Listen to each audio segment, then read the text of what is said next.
lot of this isn't going to make sense to you, and I'm sorry about that. I'm just going to start at the beginning, with the house.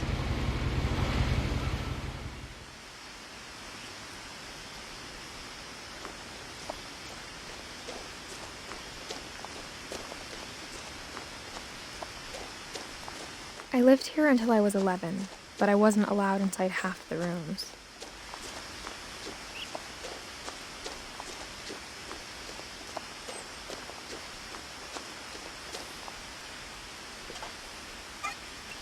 Inside the mailbox were bills from 7 years ago, marked urgent, open immediately.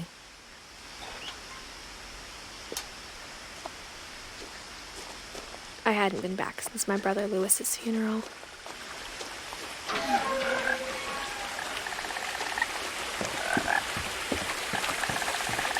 In her will, my mother left me a key, but didn't tell me what it unlocked.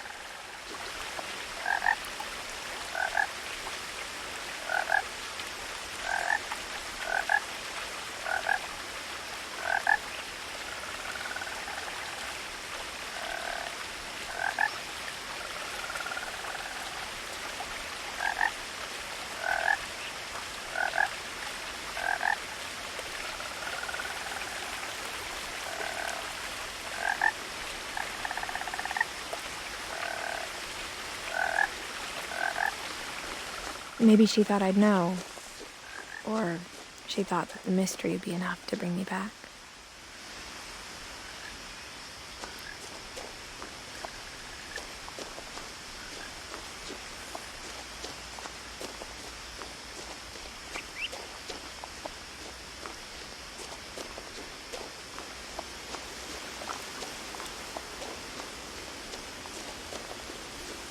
The truth is, even after I inherited the house, I never thought I'd come back to it. But now I had questions about my family that only the house knew the answers to.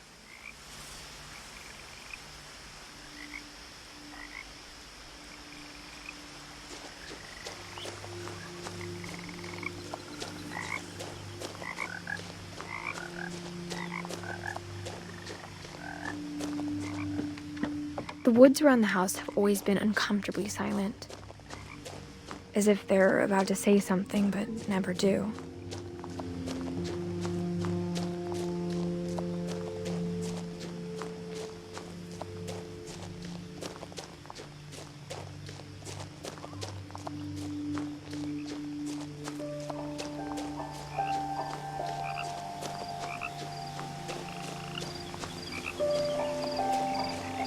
The house was exactly like I remembered it, the way I'd been dreaming about it. As a child, the house made me uncomfortable in a way I couldn't put into words. Now, as a 17-year-old, I knew exactly what those words were. I was afraid of the house.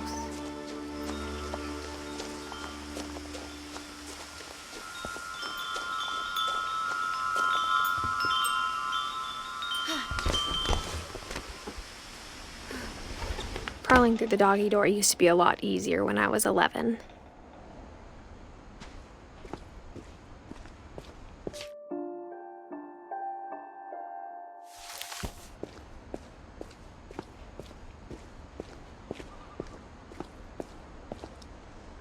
The power had been turned off the night we left.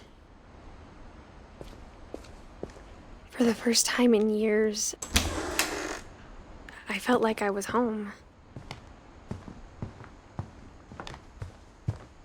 The table was still a wreck from the night we left. It was like a bomb had gone off, killing everyone but sparing the furniture.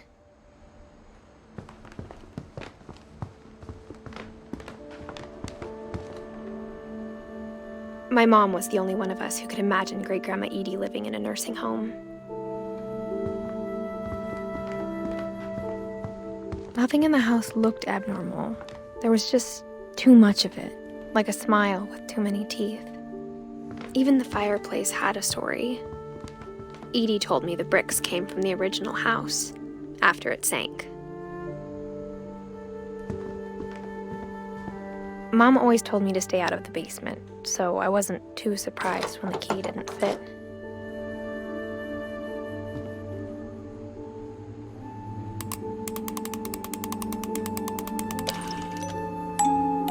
great-grandpa Sven built a music box for Barbara, along with the rest of the house.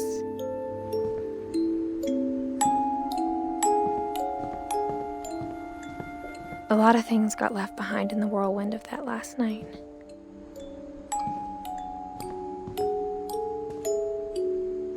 After Milton disappeared, Mom sealed up all the bedrooms. Then Edie retaliated and drilled peepholes.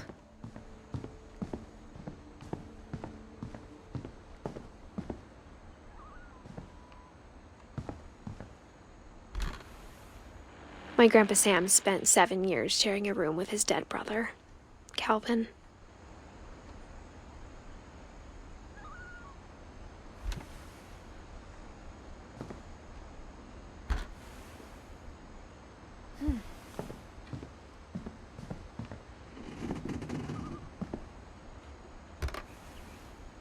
The last time I was in Edith Sr.'s room, I was 10 and she was painting my portrait.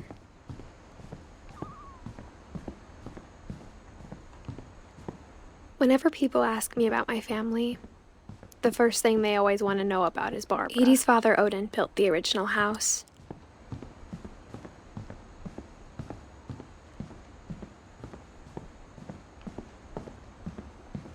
I spent a lot of time playing in Great Uncle Walter's room. Lewis told me there were secret passages, but I never believed him.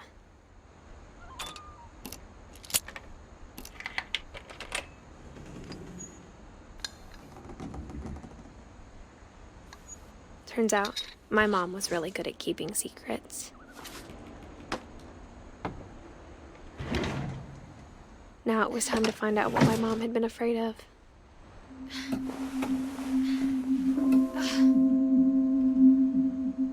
Reading this, maybe it sounds like I had a plan, but I had no idea what was behind that door.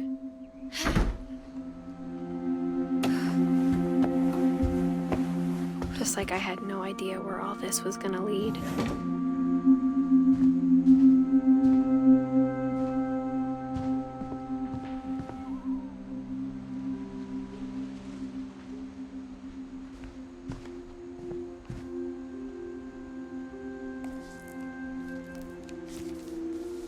December 13th, 1947.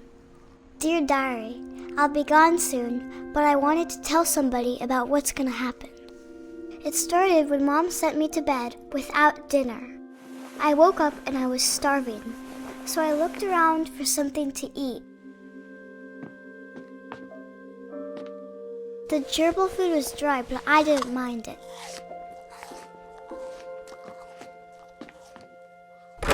Mom, can I come out now? Sweetheart, it's late. Go to sleep. My Halloween candy was all gone.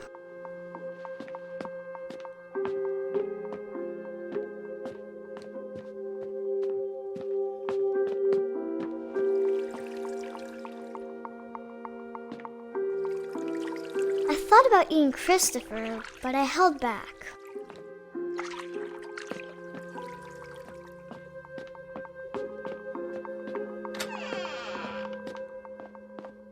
I ate a lot of things that night.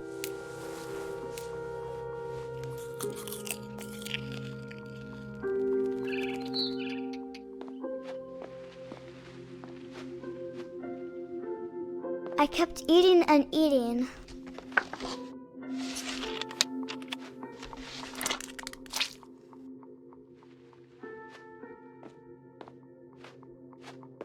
Then I heard chirping outside my window.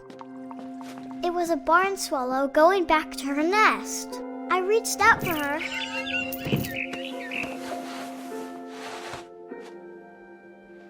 And suddenly, I was a cat.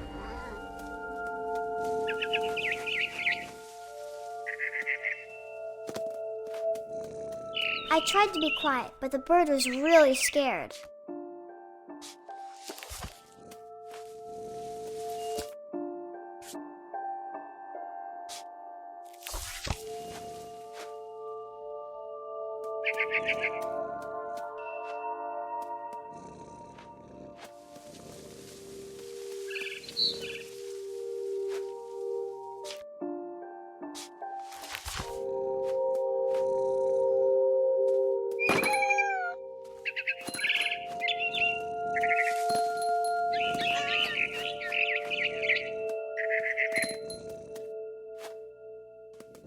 and Dad didn't even look at me.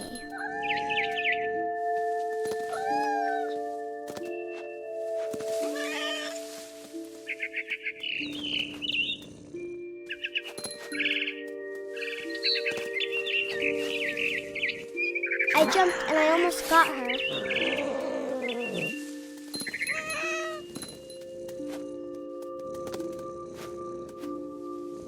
I could tell she was getting really tired.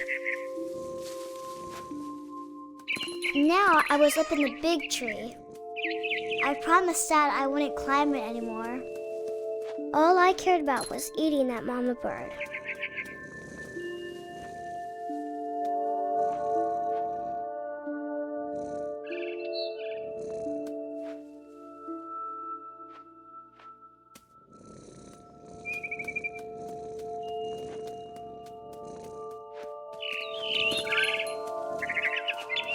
I gobbled her up. And suddenly, I was an owl. First, all I heard was the wind. Then I heard little teeth nibbling in the grass.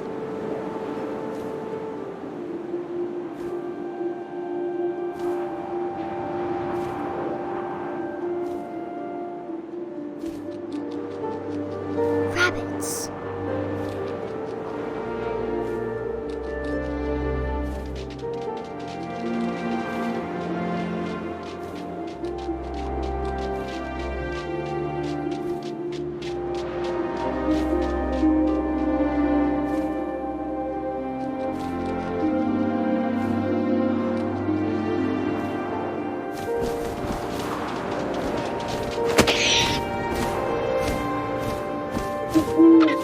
I imagined his face looking up and seeing mine through my talons.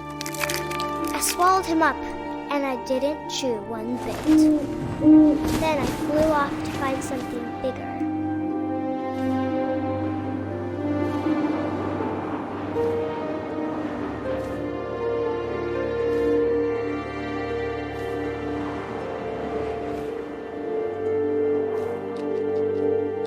A mama rabbit.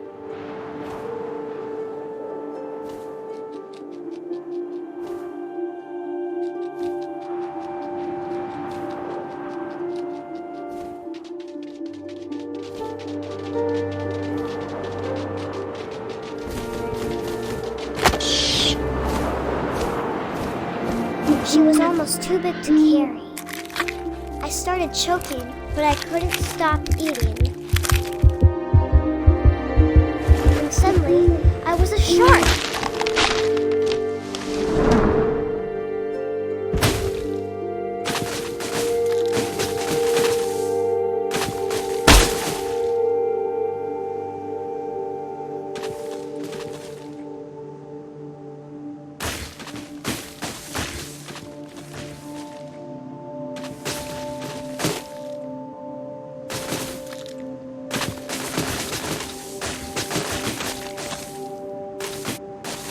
I rolled off a cliff and into the ocean. Now, I was hungrier than ever.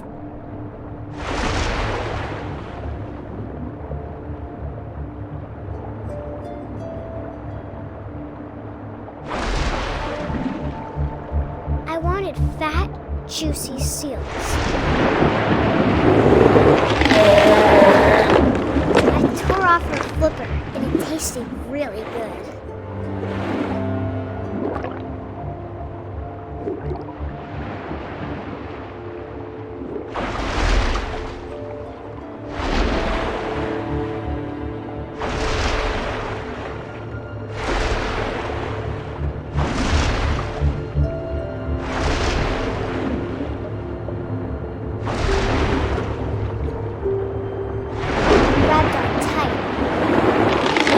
So hungry, I jumped out of the water.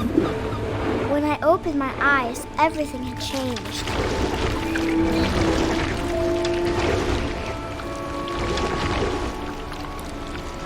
Now I was a monster, and I smelled people everywhere.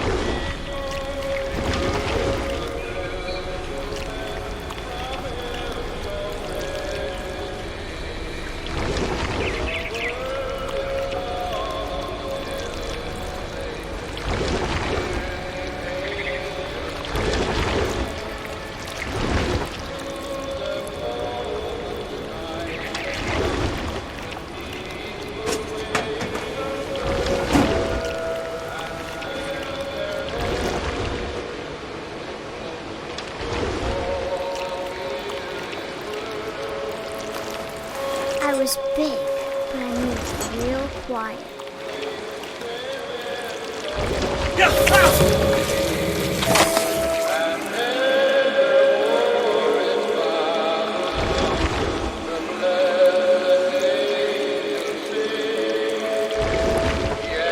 I wanted to stop, but also I didn't.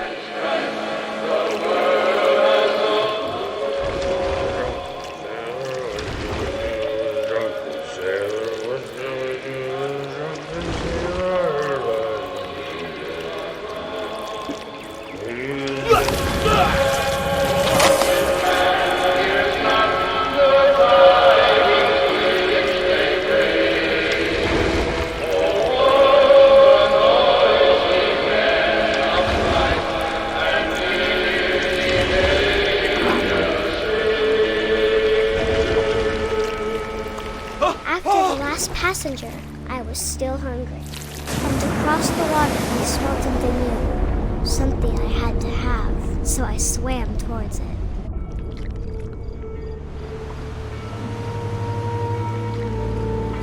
I slithered onto the sand, and the good smell went into an old pipe.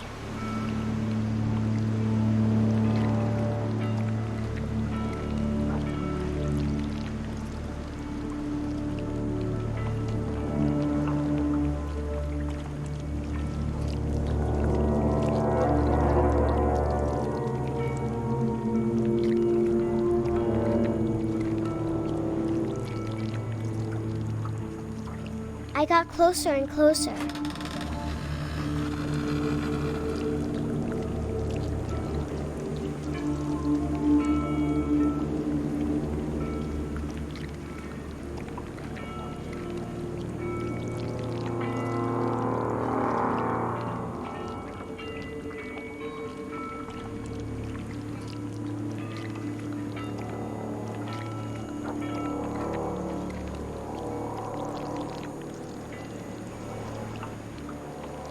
All of my stomach started growling.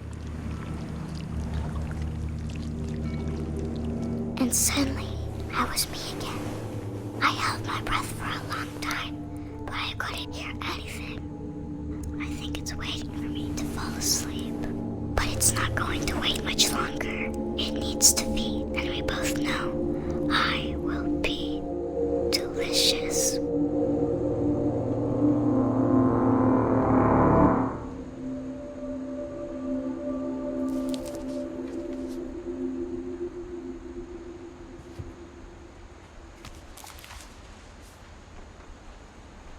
I'm not sure if I believed all of that, but I'm sure Edie would have.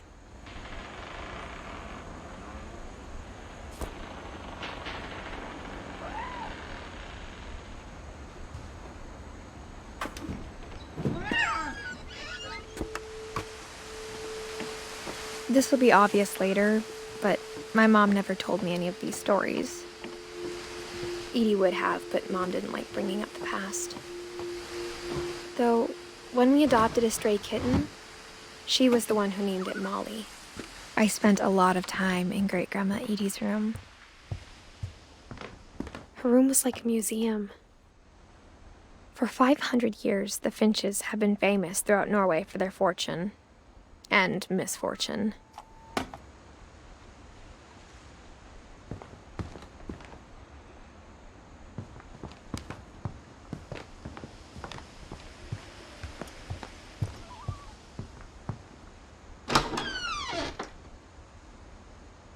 The only trace Grandpa Sam's first wife Kay left on the house was the pink bathroom. It was a pretty big trace.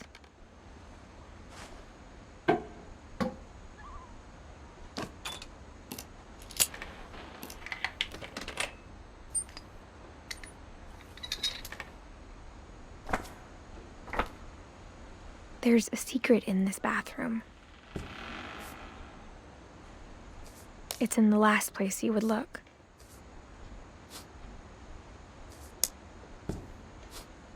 It isn't in the cupboard. It's hidden in this book.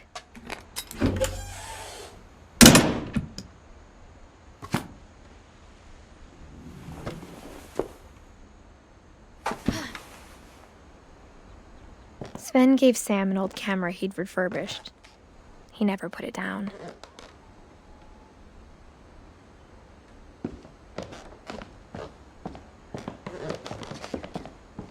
From the paintings on the wall, it was clear my brother Milton had been here before me.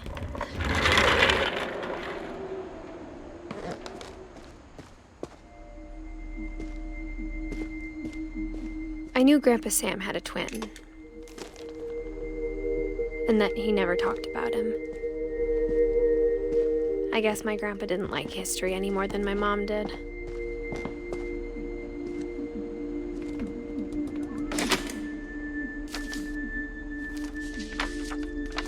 How I Want to Remember My Brother by Sam Finch. The thing I remember is that when he made up his mind, that was it.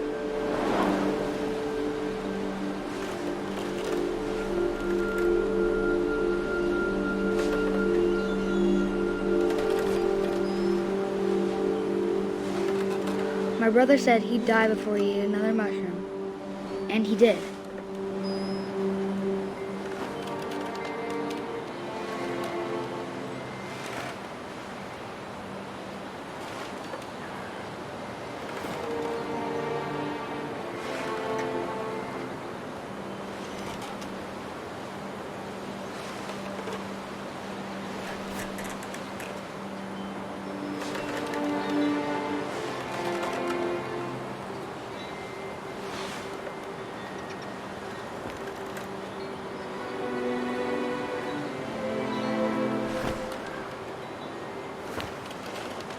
At Barbara's funeral, we swore we'd never be afraid again, and he wasn't.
I think Calvin always wanted to fly.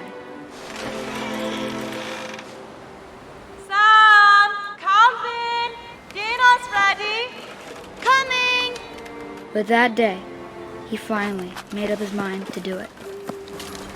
I told him going around was impossible.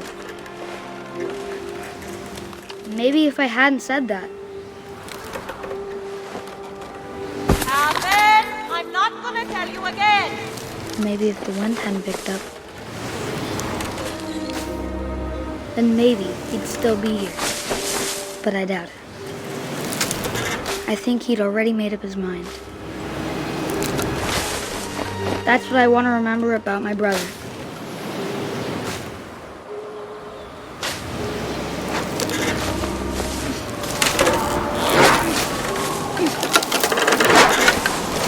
That's the day he made up his mind to fly, and he did.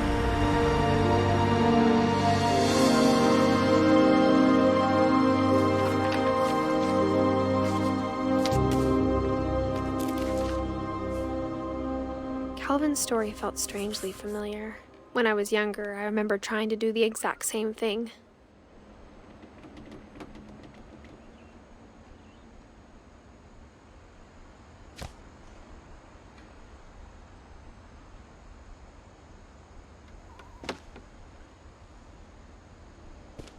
After the funeral, Edie roped off Calvin's half of the room. Mom said Grandpa Sam enlisted at 18 and never set foot in the room again.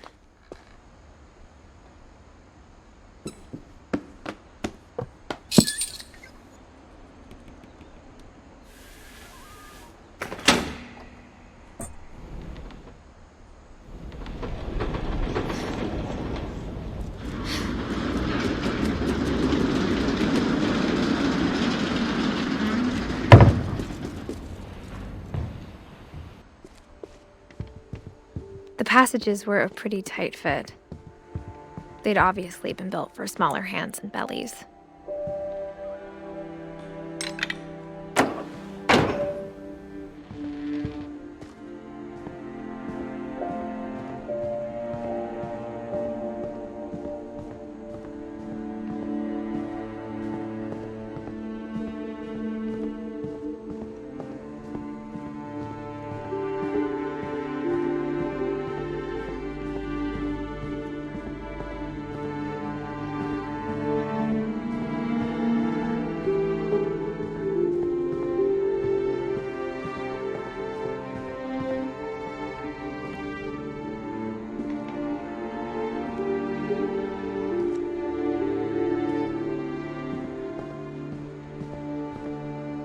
My mom wasn't much of an optimist, but she never stopped believing that my brother Milton was alive.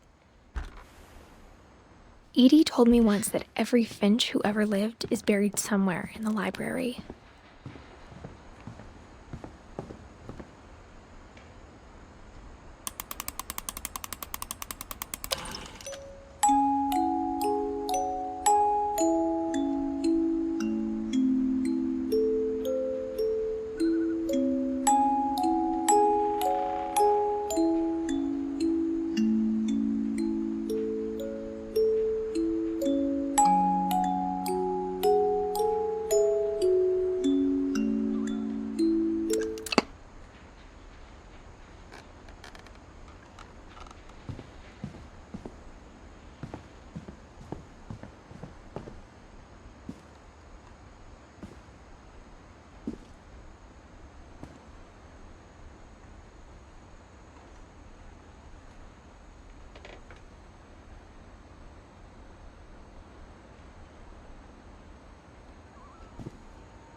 Mom must have locked the third floor stairs on the night we left.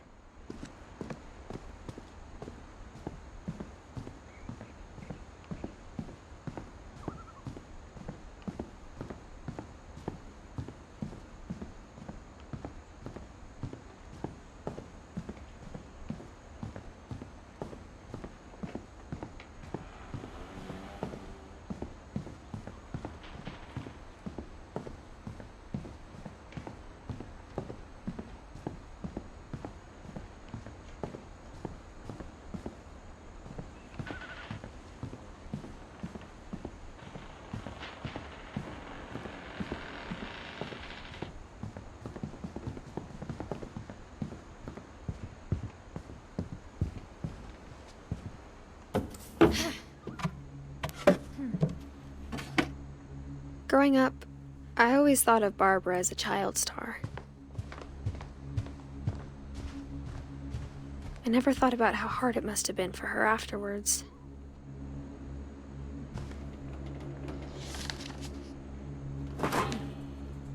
Of all the stories people wrote about Barbara's death, I'm surprised Edie saved this one.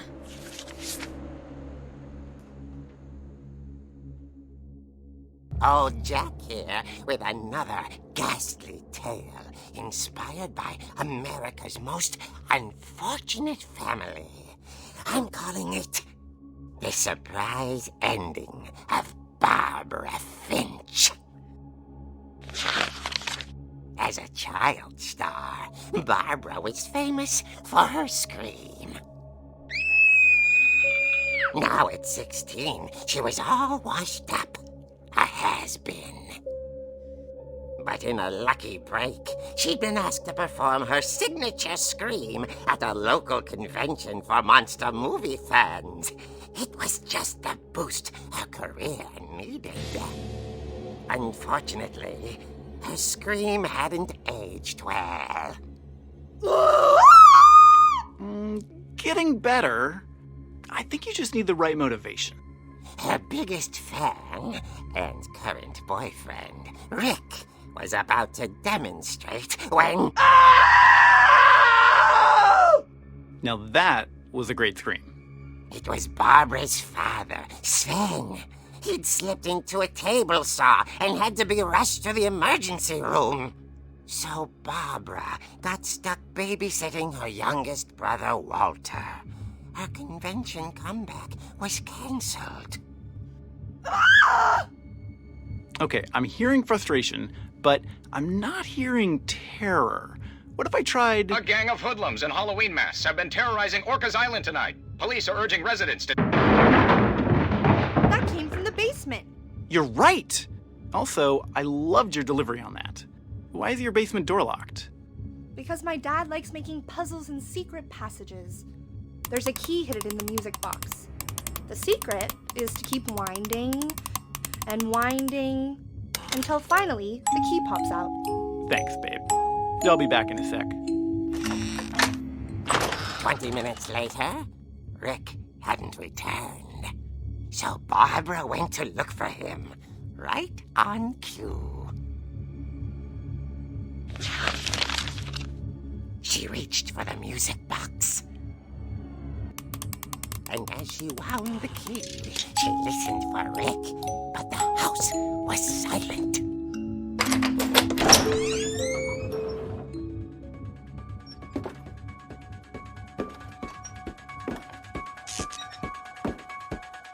She found Rick's crutch and imagined the worst.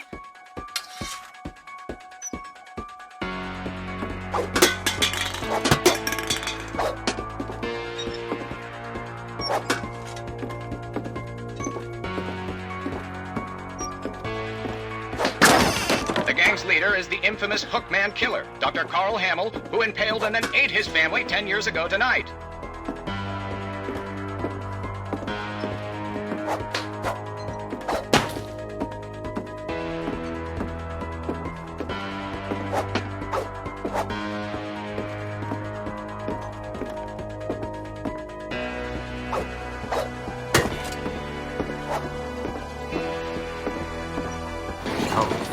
Rattled and grew still.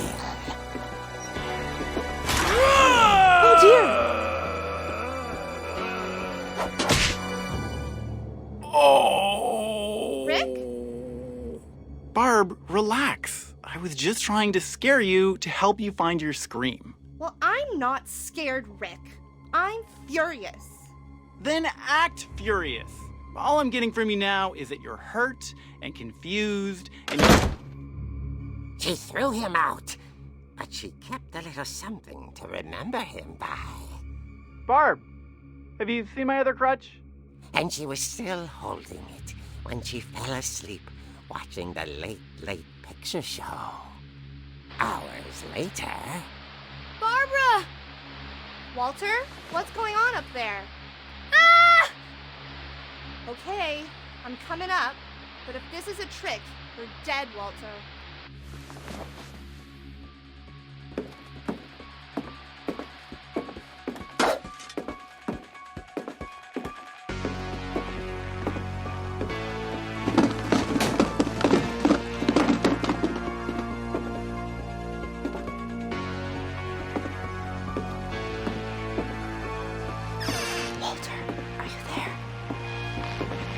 Walter had vanished, but his bedside radio was still on. Orcas Island police describe the man as 6 feet tall, with a steel hook for a hand. Residents are urged to lock all doors and windows and notify the police of any suspicious activity. Barbara turned, saw the hook man, and was speechless. He was quite smashing.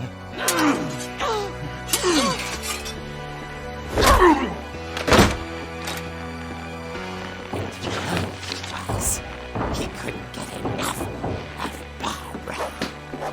Okay, Barbara, there's gotta be another way out of here.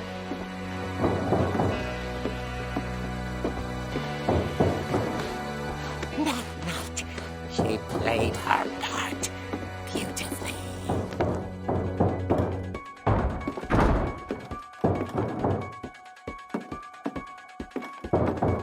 She thought about abandoning Walter, but just couldn't do it.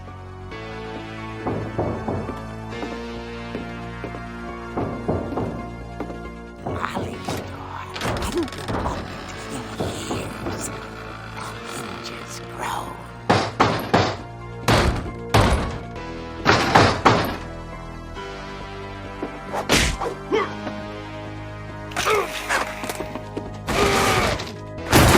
He wasn't moving, but she sensed the story might not be over yet.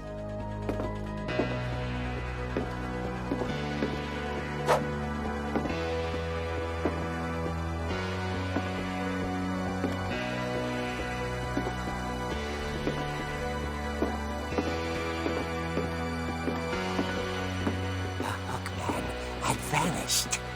She listened for his breathing, but all she heard was...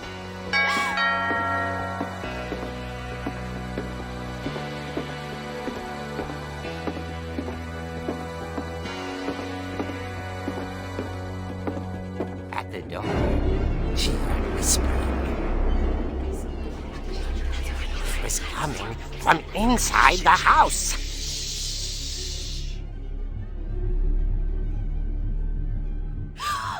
Oh dear. The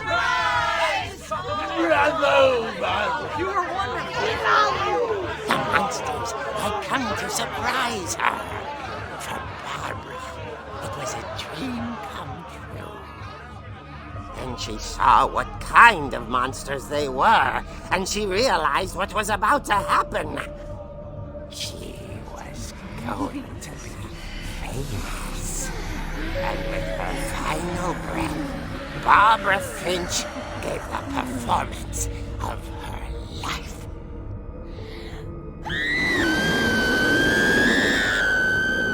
I wasn't there myself, but I hear Barbara was magnificent. Poor girl. She had a taste for stardom. But unfortunately, so did her fans. Of course, the police blamed it all on poor Rick, who disappeared the same night. And little Walter? Hiding under his bed the whole time. He took it all pretty hard, but that's another story. As for Barbara, tucked inside the music box is all they ever found of her. Her ear. Now that's what I call a real eerie tale.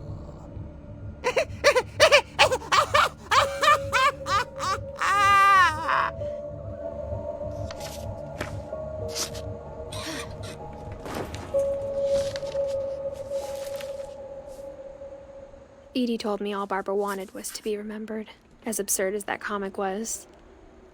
Maybe what Edie saw was a happy ending.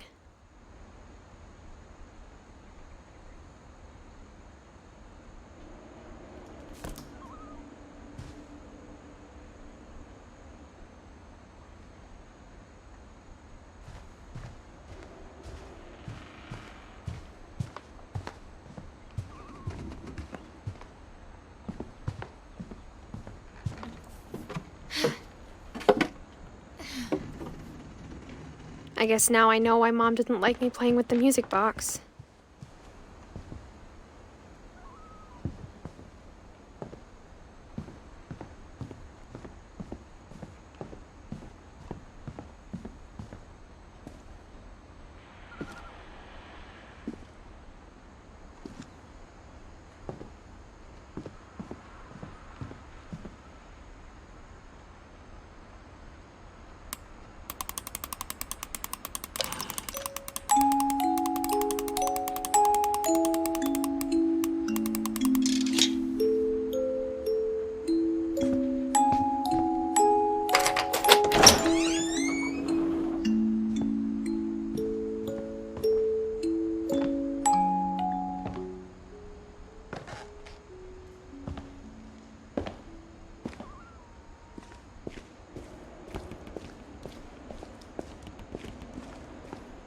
Mom said the basement was off limits, unless I wanted another tetanus shot.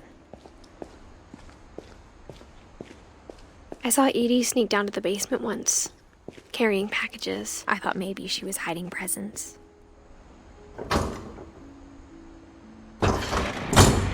It turned out she was hiding a lot more than that.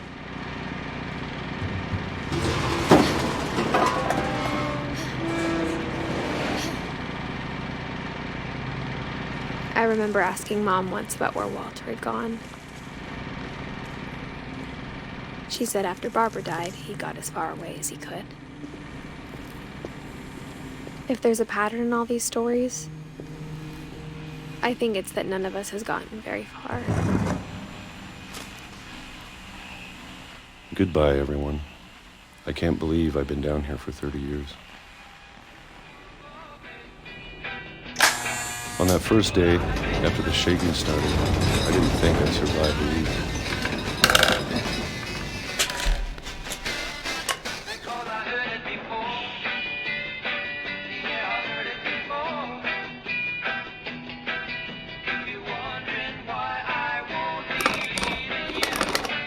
But after a few days, I settled into a routine.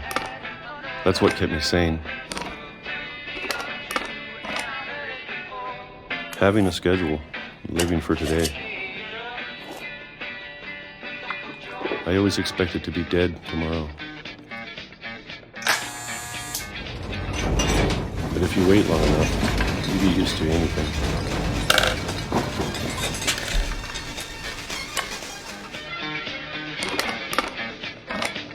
Even a monster on the other side of the door starts to feel normal.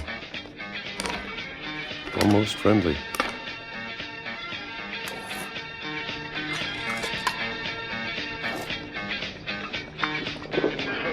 And then one day, everything just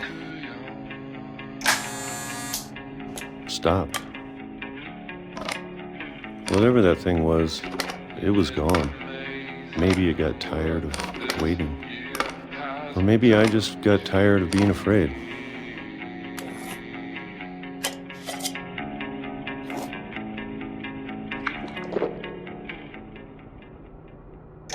It's been a week now, the longest in 30 years. I'm done waiting. I have to leave while I still can.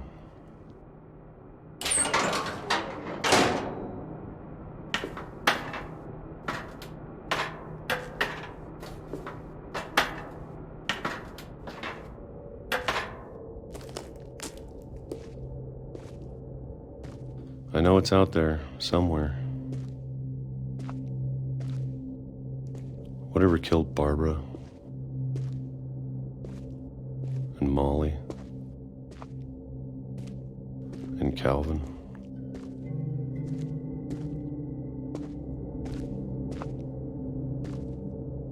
Maybe this is all a mistake. But I need to stop living the same day, even if it kills me.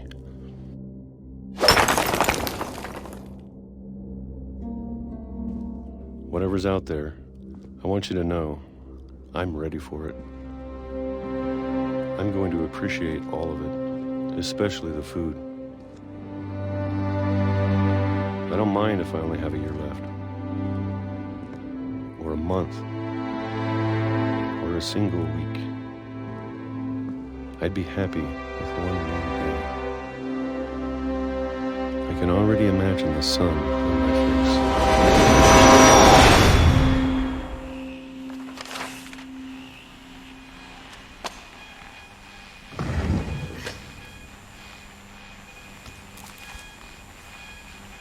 Walter died when I was 6. I can't believe my mom never told me he was down here.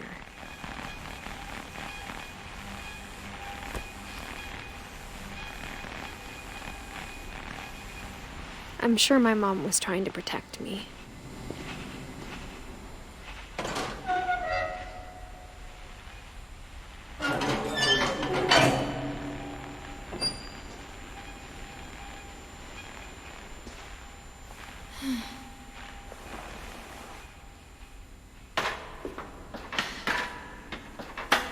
Maybe she was afraid I'd end up like Walter.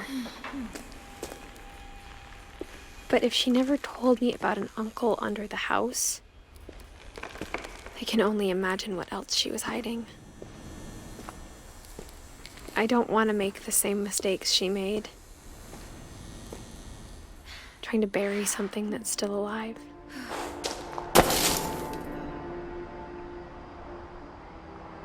Now that there's only one of us left, or maybe 2,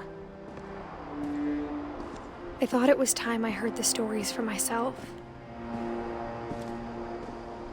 and found out what happened to everyone else. But now I'm worried the stories themselves might be the problem. Maybe we believed so much in a family curse, we made it real.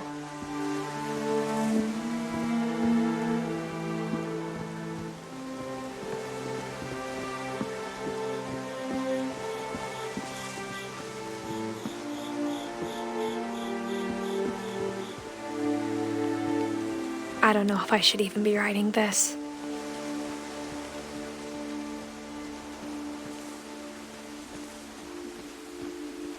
Maybe it'd be better if all this just died with me.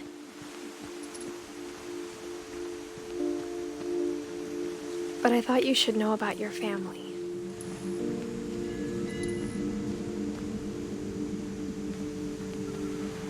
And the history you're a part of.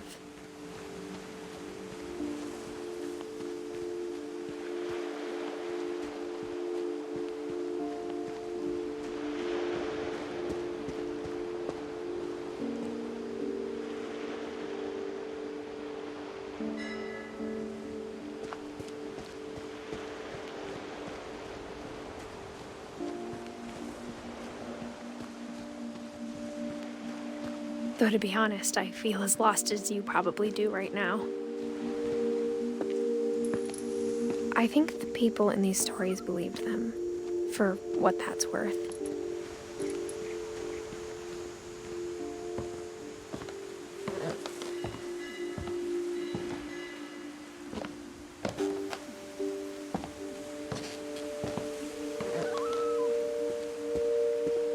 And when you look at the house, that history of imagination and stubbornness and madness, any of it seems possible.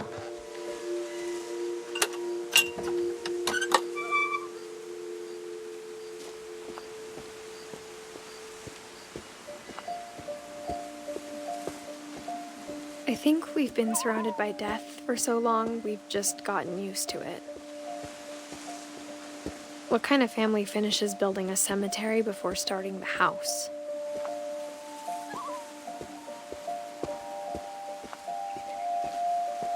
It's embarrassing for me to admit this, but the pet cemetery made me more uncomfortable than the human one. 3 of the gerbils are mine, and 2 had been my fault. Sven built the house, but it was Edith who designed the cemetery. I'm sure Odin's monument had been Edie's idea. My mom was always trying to move on, but for Edie, the past never went away.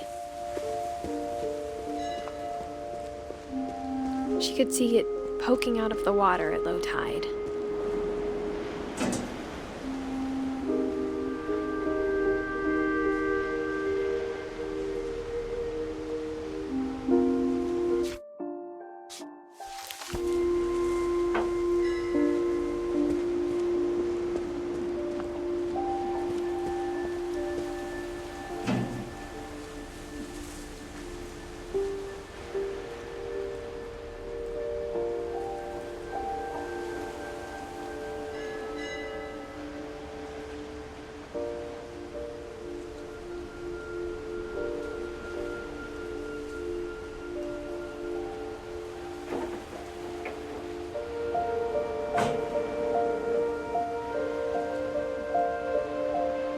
Edie said she dreamed about the old house every night.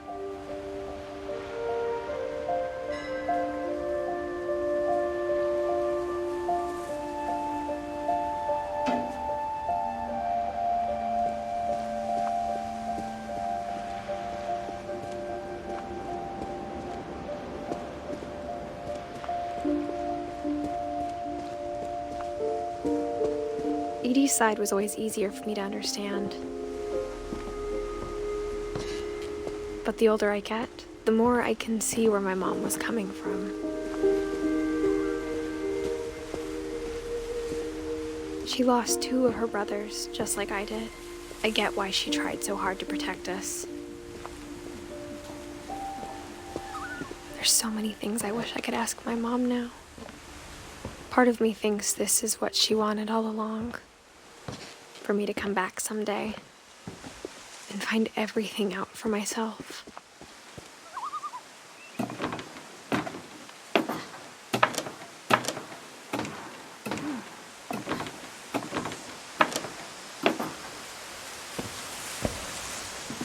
But looking back on it now, if she told me there was going to be so much climbing, I never would have come when I was 22 weeks pregnant.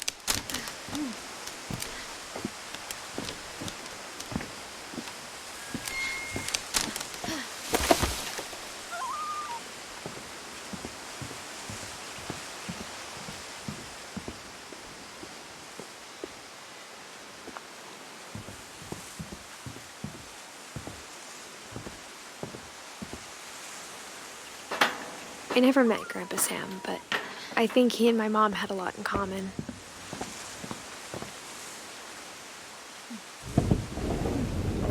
They were both pretty intense.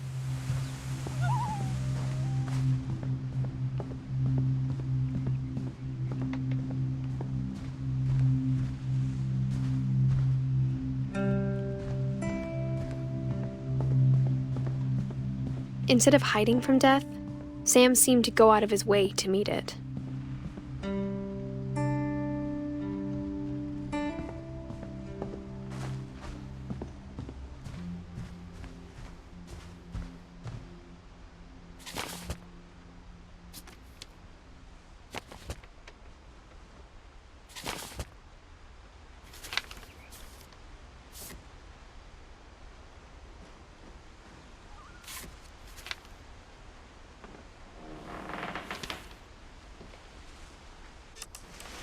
Dawn, I promise, you'll never forget this weekend.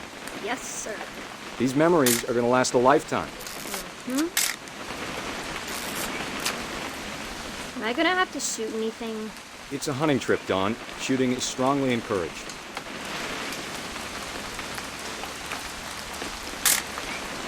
Shouldn't we be leaving? Just want to get a shot of you, Dawn, then we can take off. Not quite. What? Perfect. It's gonna rain the whole weekend, isn't it?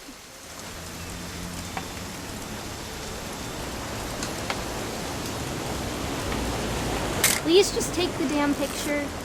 Hey, language. I will never forget this weekend, Dad. Okay, got it. I'm gonna take some pictures, okay? Just be careful. That camera's older than you are.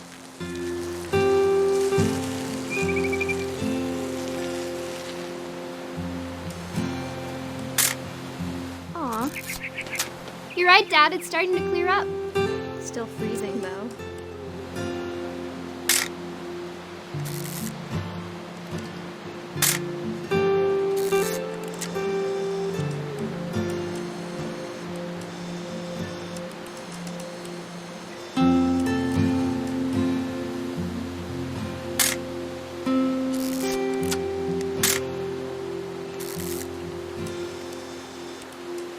Definitely should not have drunk all that coffee.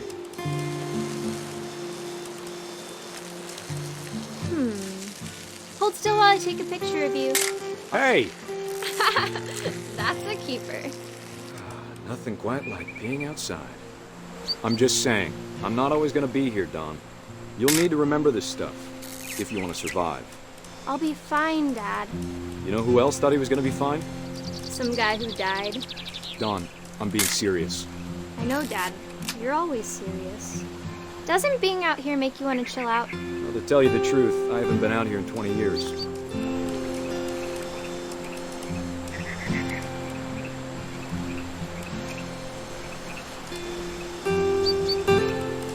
Last time I was with my brother Calvin. Man, that was a great trip.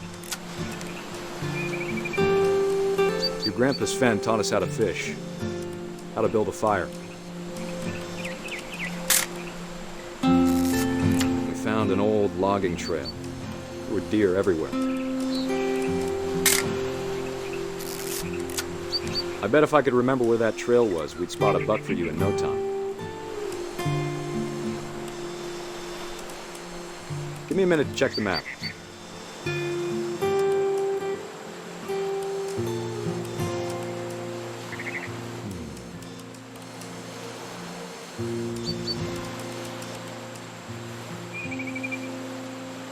Let's see.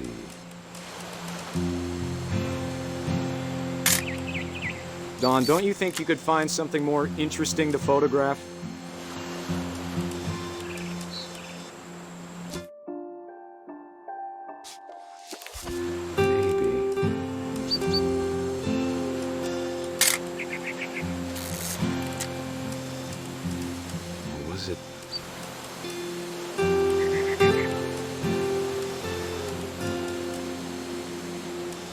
Could have been.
Dawn?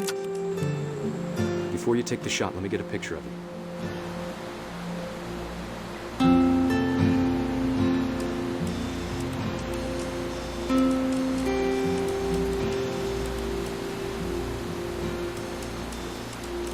Dad,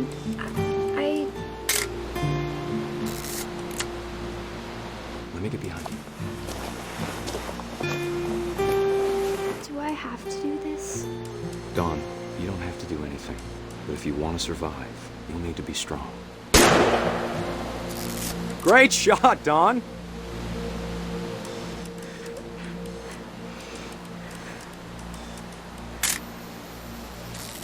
I'm proud of you, Dawn. Always remember that, okay?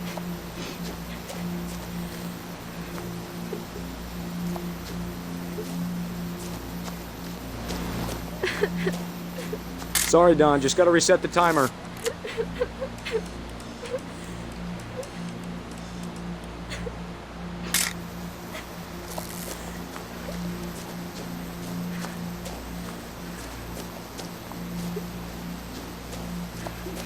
Dad, it's twitching. I think That's it's totally so... normal, Dawn. Just focus on the camera. Try not to think about... Dad!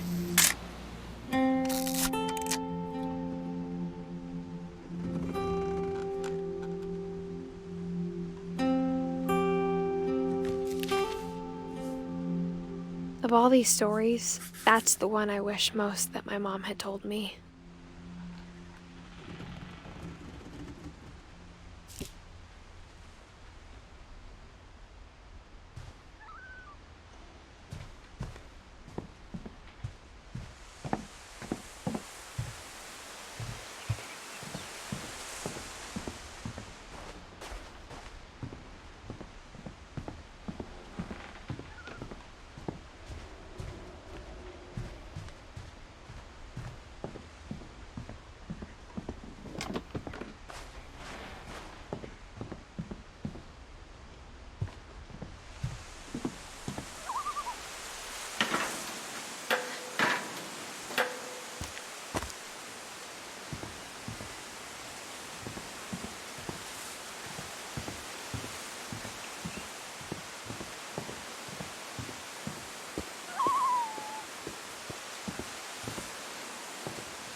After Sam died, my mom and Edie got really close.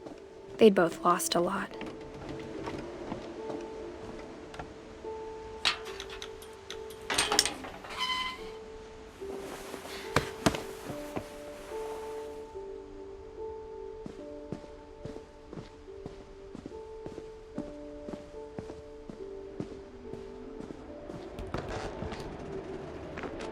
My mom moved up to the loft after her brothers died.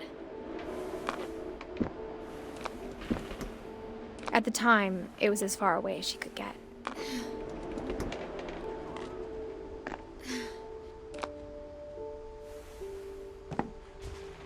I can't imagine what it was like for her to lose 2 sons after she'd already lost 2 brothers.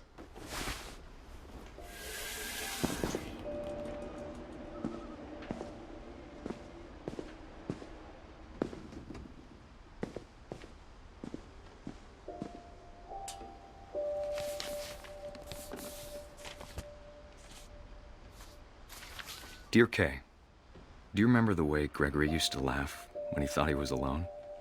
Like something funny was happening, but only he could see it.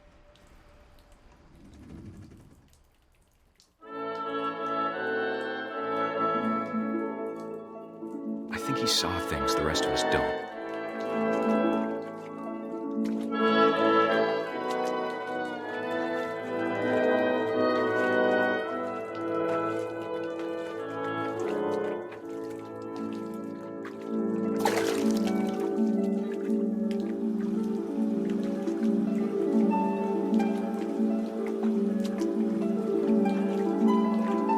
Bath time's over, Gregory. It's time to...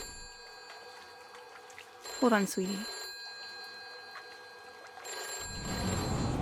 Hello? Sam, I told you I don't want to talk right now. I wonder what he saw.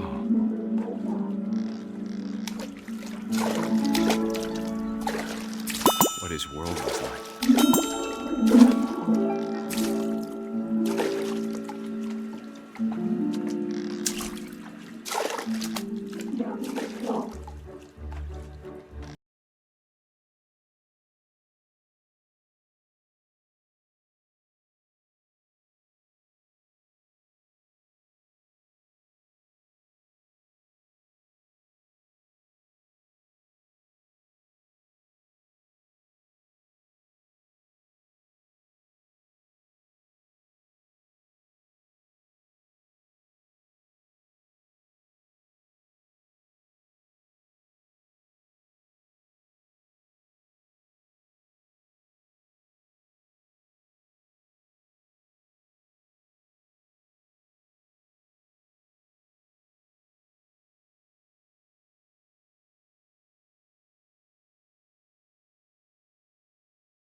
Sorry about that, Gregory.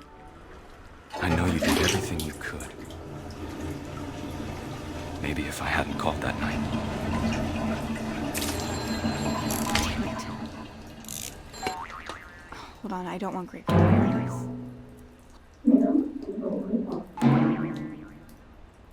I wish he could have told us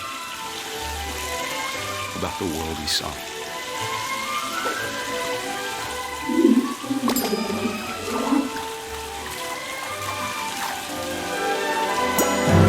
There's so much I don't understand about Gregory, about everything.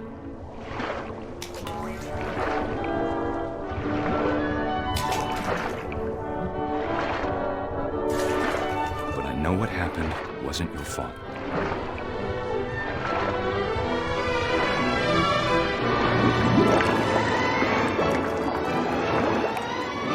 I'm sure he's happy. And he'd want you to be happy too. Good luck, Kay.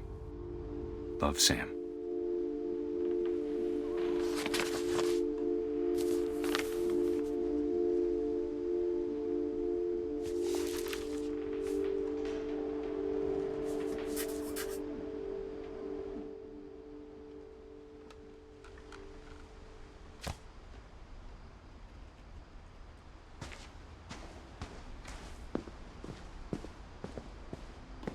I can't imagine my mom ever writing poetry, and yet... A poem for Gus, who always said the wedding was a bad idea. Our father never hit us kids, at least not very hard, before the day my brother said with teenage disregard that he'd be dead before he'd see a wedding in our yard.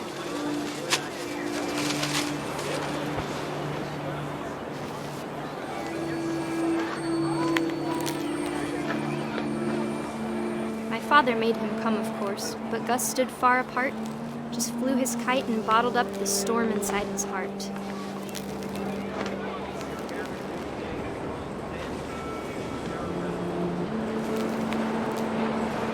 I tried to talk him out of it, but though he'd never met her. We don't need a stepmom, were the words that I now pronounce you husband and wife. Make them cry.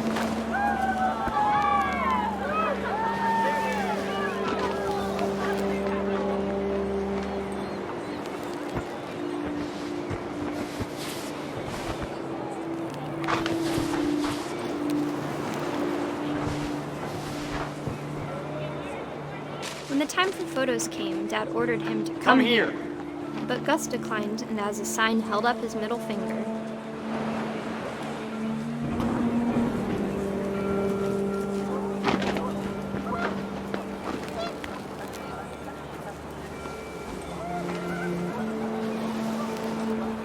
The wind picked up, and panicked geese appeared and quickly went.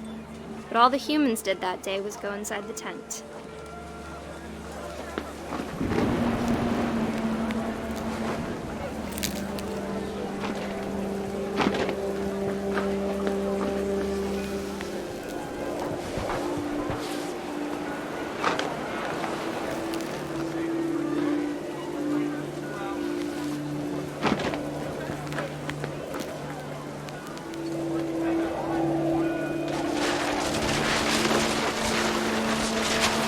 Rain came down in buckets then, but no one seemed afraid that nature might destroy the tent our dad had crudely made.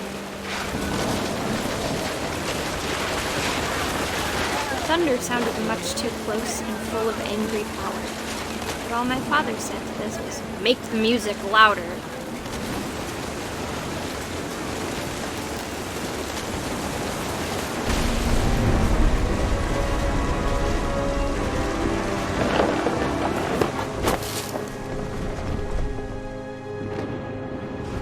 I wish that I could truly say I thought about you on that day. Out there on the beach alone, just you, the wind, the sea, and foam. But I didn't, until we found you.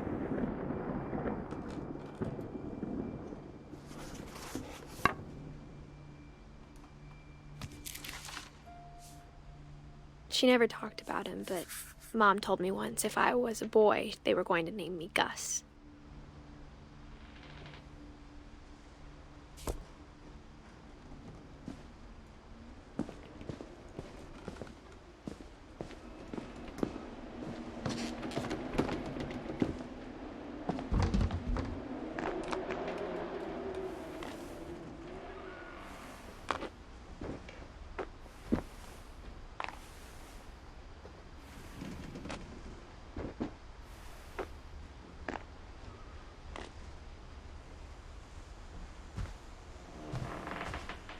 She spent a summer building houses in Calcutta, where she met my dad, Sanjay.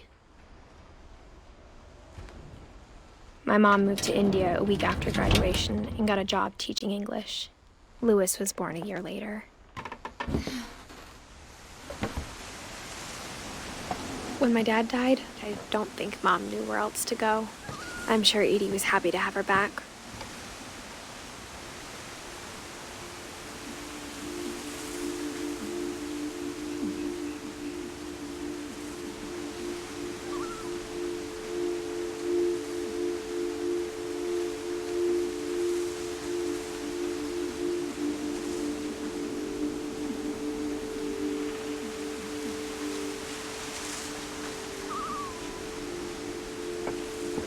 The house had to get a little bigger, but Edie was used to that.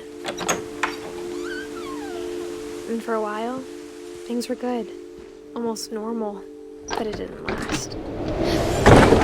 The beginning of the end was Milton's 10th birthday, when Edie gave him a castle. After Milton disappeared, the only thing he left behind was a room full of paintings.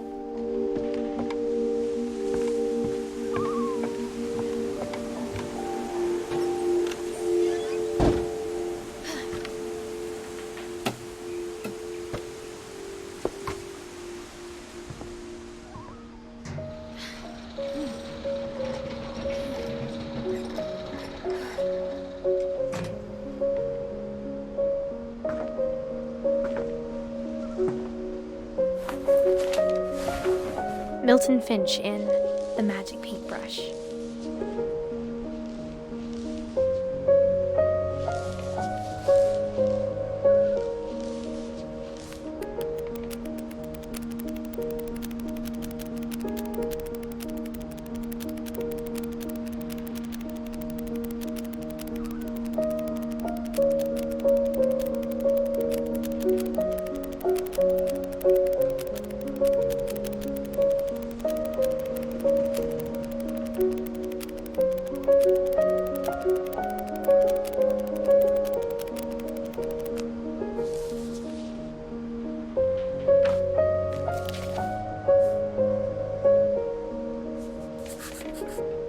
I was 4 when Milton disappeared.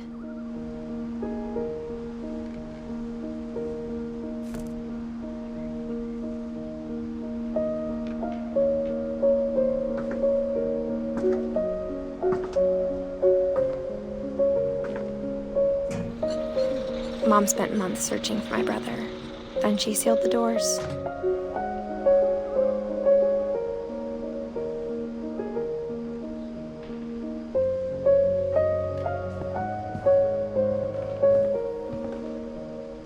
Whatever Milton had found in the house, Mom didn't want it getting out.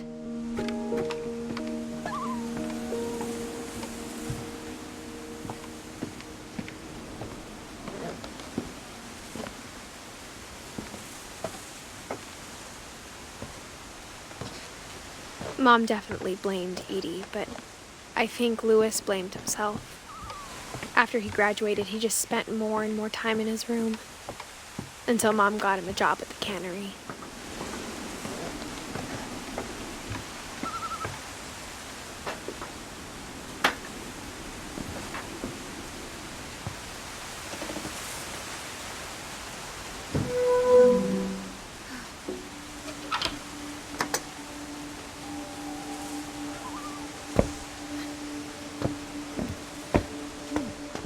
Louis's room smelled very, very familiar. That part of him lived on.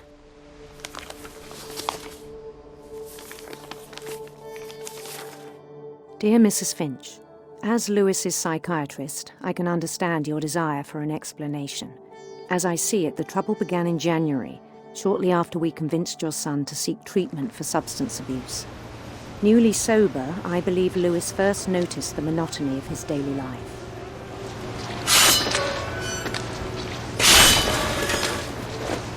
He kept working at the cannery,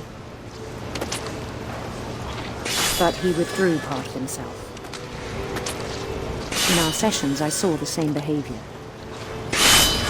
His mind began to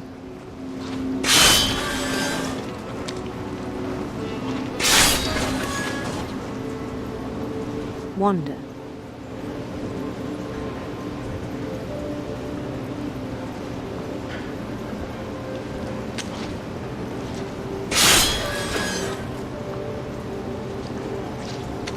I asked him to describe it. He said he started small, imagining a labyrinth. He'd feel his way about. Then something moved. Bats. And toads.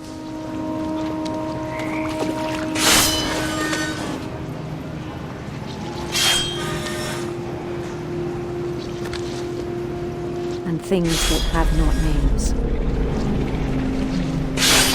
He knew it was all in his head. But he took it very seriously. I had hoped he'd find himself.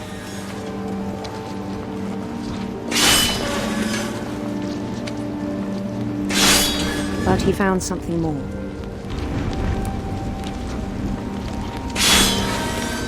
I worried about him then. Daydreaming at the cannery. I spoke with his boss. But he said Lewis had become a model employee.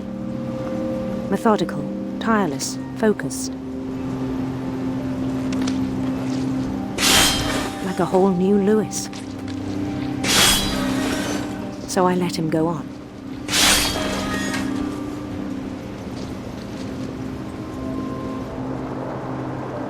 I even encouraged him.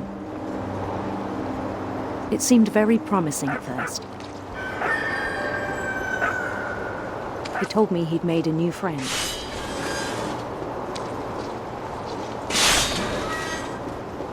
On the edge of a city he named Lewis Topia.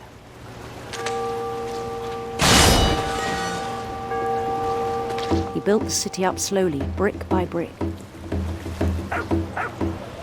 Then he made musicians.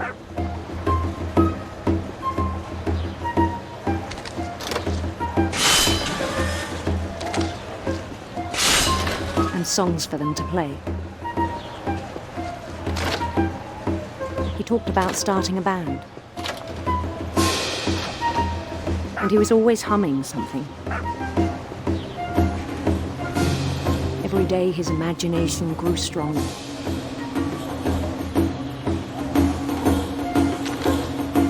He no longer spoke at the cannery. But his chopping was as reliable as ever. Then one day it struck him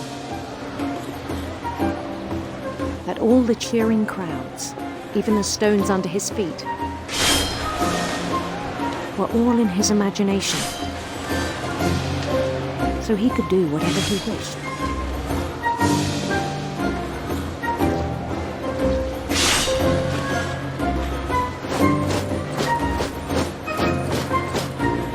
He held an election for mayor. And he won.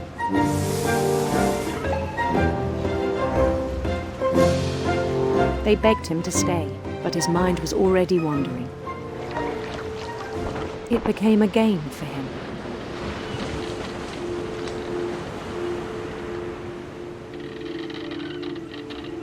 He'd conquer a city, then immediately push on.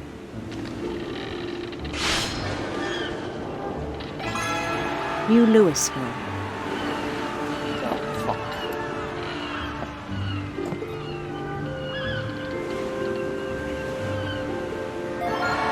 St. Louis. He started drifting away from our reality.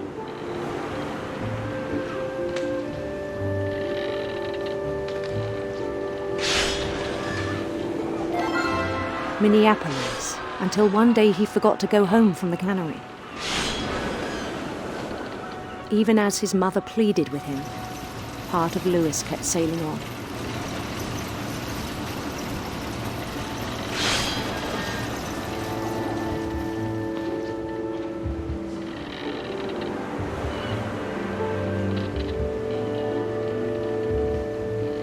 In Lewisburg, he heard rumors of a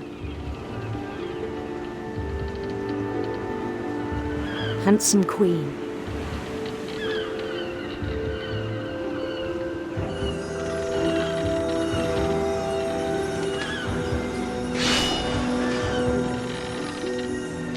The queen was on her own quest for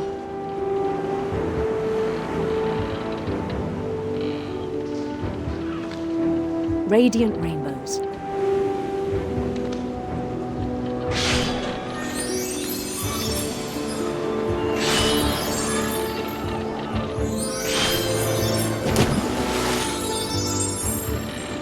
He followed the sound of her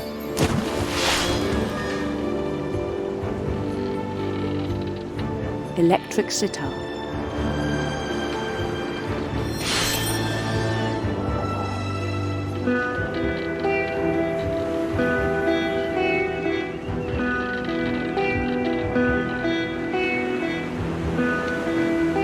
His chase led him to a golden palace east of the sun and west of the moon.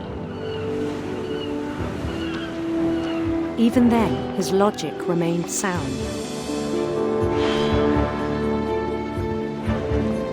He knew the world was all in his imagination.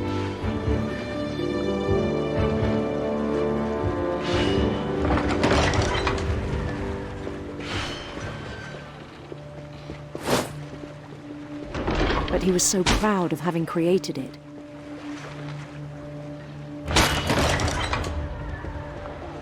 In his own eyes, he'd become something greater than a king.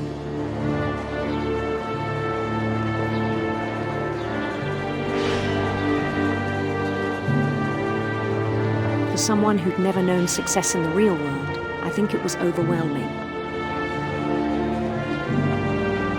And then it struck him that the real Lewis was not the one chopping salmon, but the one climbing the steps of a golden palace.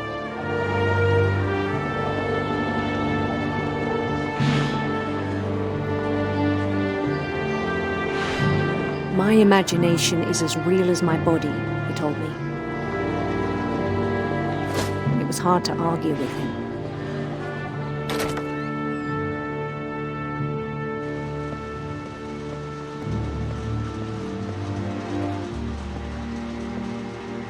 He began to forget the world we know.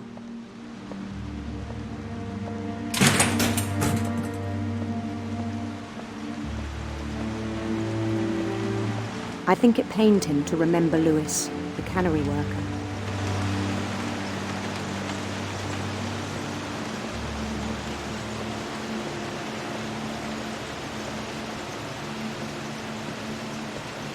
He began to despise the man with a royal contempt.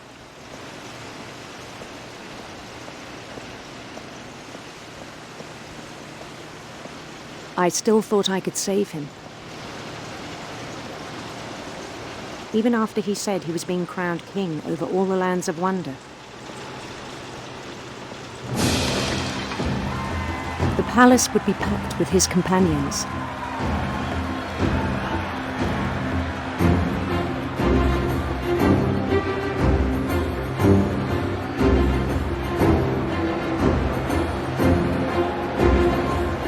Including the wise Calico who'd insisted on inviting him.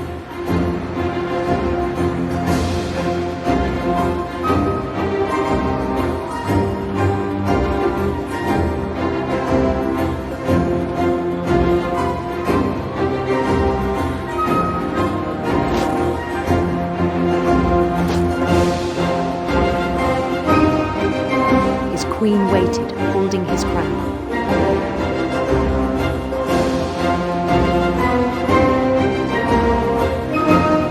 There was only one thing left to do.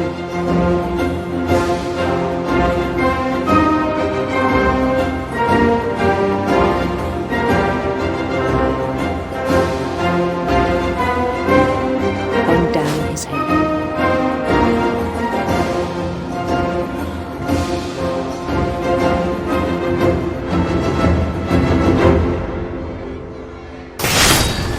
Rest, I think you know. Mrs. Finch, your son was a kind man who will be missed by all of us who knew him.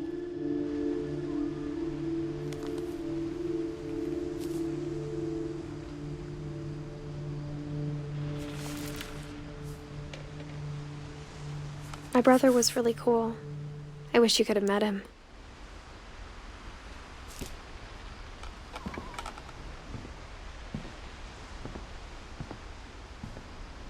Lewis and I spent a lot of time playing games together, but he was surprisingly bad at them. He died a lot.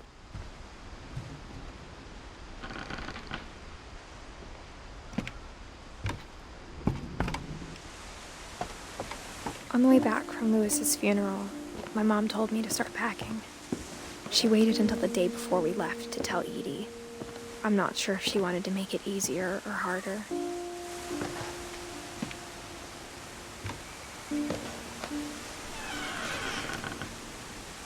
I wish we'd stayed.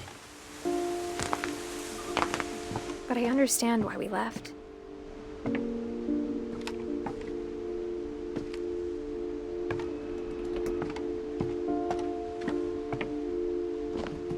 My mom ended up leaving everything behind. What happened that night had been coming for a long time.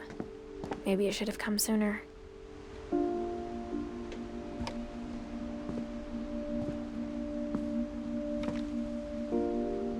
But it had to end one way or another. All that's left now is to tell you about that last night.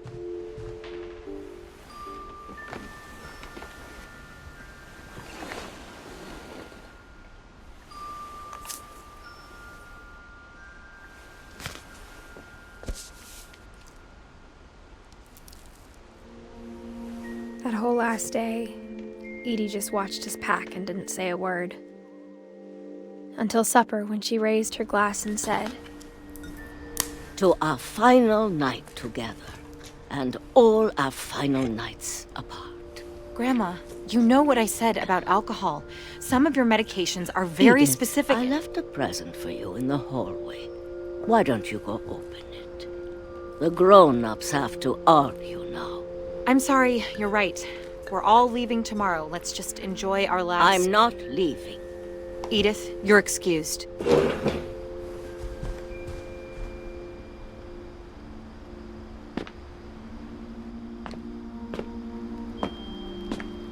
The power had been shut off that morning, but Edie always had plenty of candles. When my mom sealed the library, I don't think she knew about the other entrance, or that Edie had a key to it.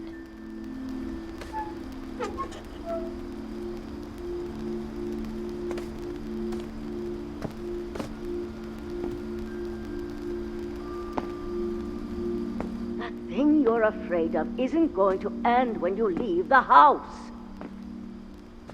Edith has a right to know these stories. My children are dead because of your stories. I think it's best if Edith and I leave tonight. We'll have the nursing home send a van for you in the morning. Okay?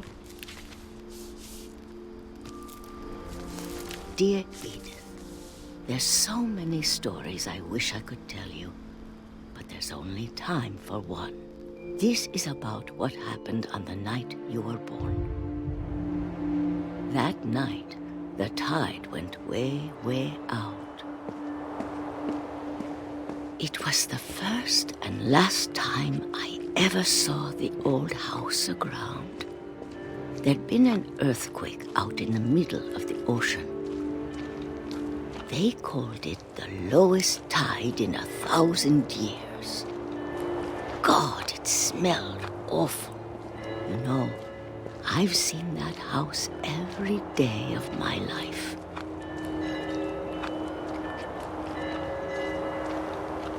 But I never thought I'd go back to it. When the fog rolled in, I lost my way.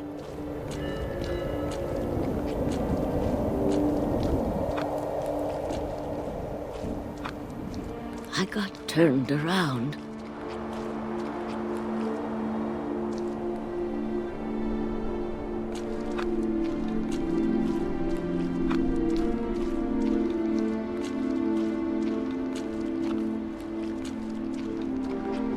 I started seeing things.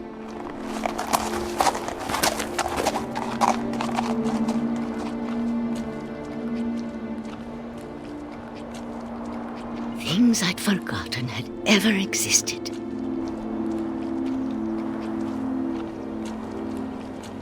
But when I saw them, they felt like old friends. That night, a lot of things came back to me. Or maybe I came back to them.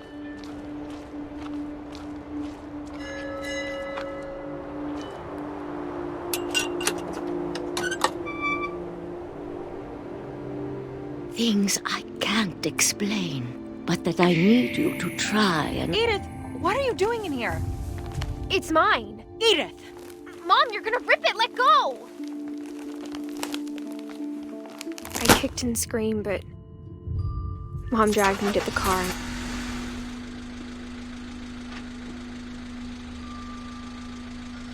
I never saw Great-Grandma Edie again. The next morning, the van came to pick her up, but she was already gone.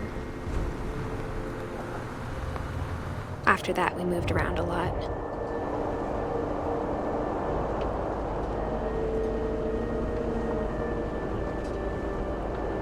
We both tried to make the best of it.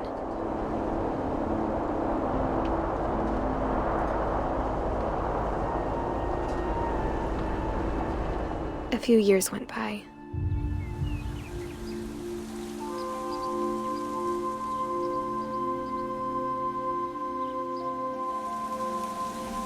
My mom didn't like to talk about it, but she started getting sick a lot. The rest happened pretty quickly. She got better for a while, and then she didn't. And then I was alone.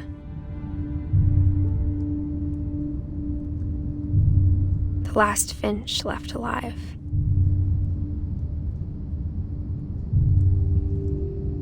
Until I found out about you. I'm still not sure what to tell you about all this. If we lived forever, maybe we'd have time to understand things. But as it is, I think the best we can do is try to open our eyes. And appreciate how strange and brief all of this is.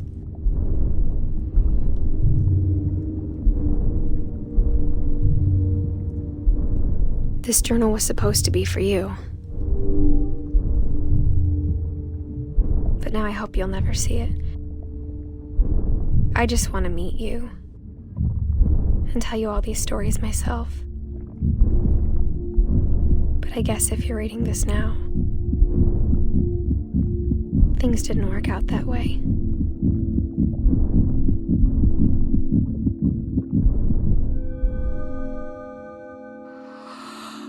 This is where your story begins. I'm sorry I won't be there to see it. It's a lot to ask, but I don't want you to be sad that I'm gone.